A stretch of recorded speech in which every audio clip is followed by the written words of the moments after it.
If you ever go to church, you're probably used to hearing your pastor referencing the Bible and telling you a story that's from the Bible and inspiring you. But it turns out, and people who don't read the Bible may not know this as well, it turns out there's a lot of stories in the Bible that are not just unheard of. Your pastor would never tell it to you in church, but they're downright graphic and gruesome and awful. So I thought it'd be fun to share them with you. This one is from Psalm 137. You don't need any context, so I'll just read it to you without the context. Happy is the one who seizes your infants and dashes them against the rocks. This one is from 1 Samuel's. When Saul's servants told him what David had said, Saul replied, "Say to David, the king wants no other price for the bride than 100 Philistine foreskins to take revenge on his enemies." Saul's plan was to have David fall by the hands of the Philistines.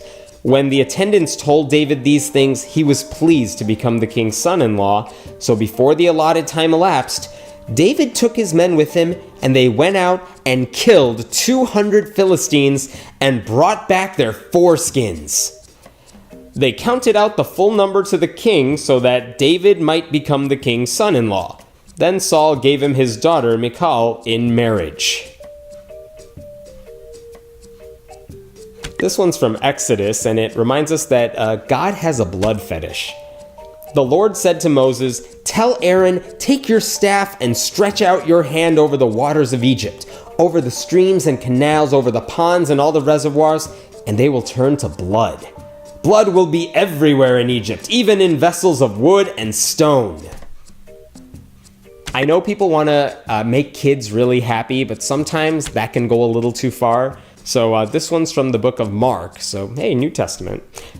The king said to the girl, "Ask me for anything you want and I'll give it to you."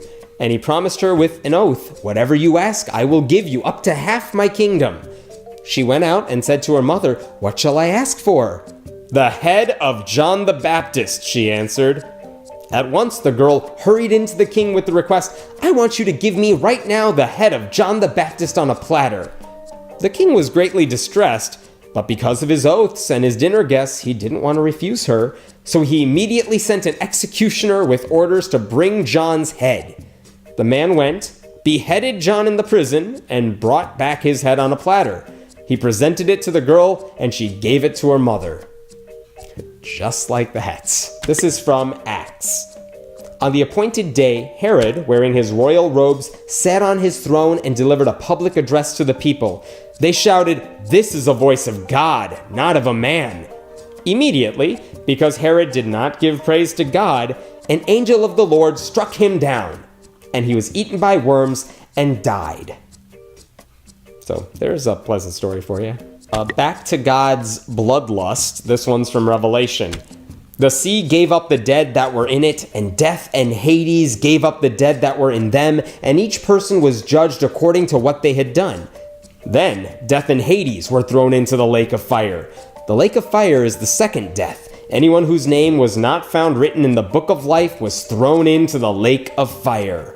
So, yeah, God loves you. Some of the characters in the Bible have a bit of an anger issue. So this one's from Esther. Just as the king returned from the palace garden to the banquet hall, Haman was falling on the couch where Esther was reclining. The king exclaimed, "Will he even molest the queen while she's with me in the house?" As soon as the word left the king's mouth, they covered Haman's face. Then Harbona, one of the eunuchs attending the king, said, "A pole reaching up to a height of 50 cubits stands by Haman's house." He had it set up for Mordecai, who spoke up to help the king. The king said, "Impale him on it." So they impaled Haman on the pole he had set up for Mordecai. Then the king's fury subsided. So I guess if you're angry, kill someone and it'll make you feel better. This one's from the book of Revelation. And I saw an angel standing in the sun who cried in a loud voice to all the birds flying in midair, "Come, gather around for the great supper of God, so that you may eat the flesh of kings, generals, and the mighty, of horses and their riders, and the flesh of all people, free and slave, great and small." Then I saw the beast and the kings of the earth and their armies gathered together to wage war against the rider on the horse and his army.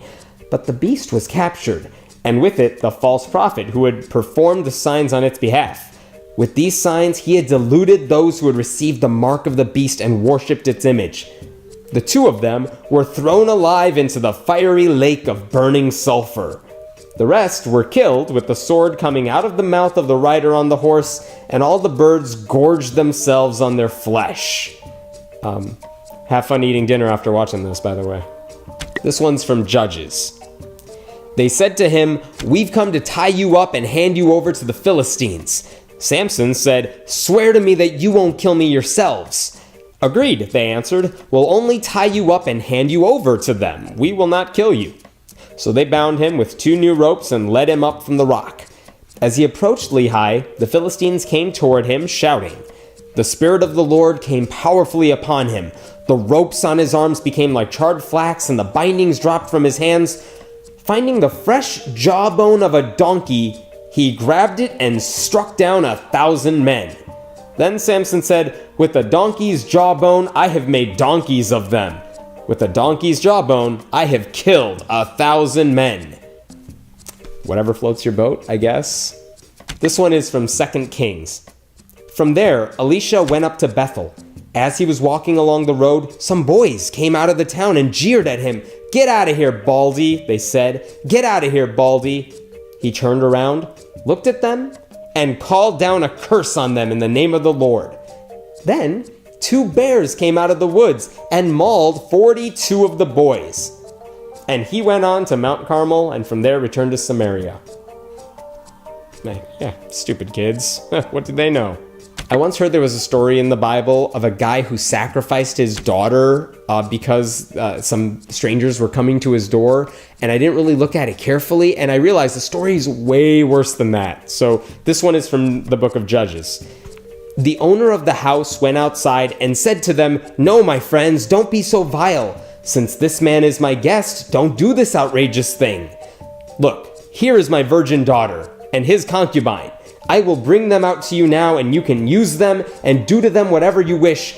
But as for this man, don't do such an outrageous thing." But the men would not listen to him. So the man took his concubine and sent her outside to them, and they raped her and abused her throughout the night, and at dawn they let her go. At daybreak, the woman went back to the house where her master was staying, fell down at the door, and lay there until daylight. When her master got up in the morning and opened the door of the house and stepped out to continue on his way, there lay his concubine, fallen in the doorway of the house with her hands on the threshold. He said to her, "Get up, let's go." But there was no answer. Then the man put her on his donkey and set out for home. When he reached home, he took a knife and cut up his concubine, limb by limb, into 12 parts and sent them all into the areas of Israel. Everyone who saw it was saying to one another, "Such a thing has never been seen or done, not since the day the Israelites came up out of Egypt. Just imagine! We must do something, so speak up."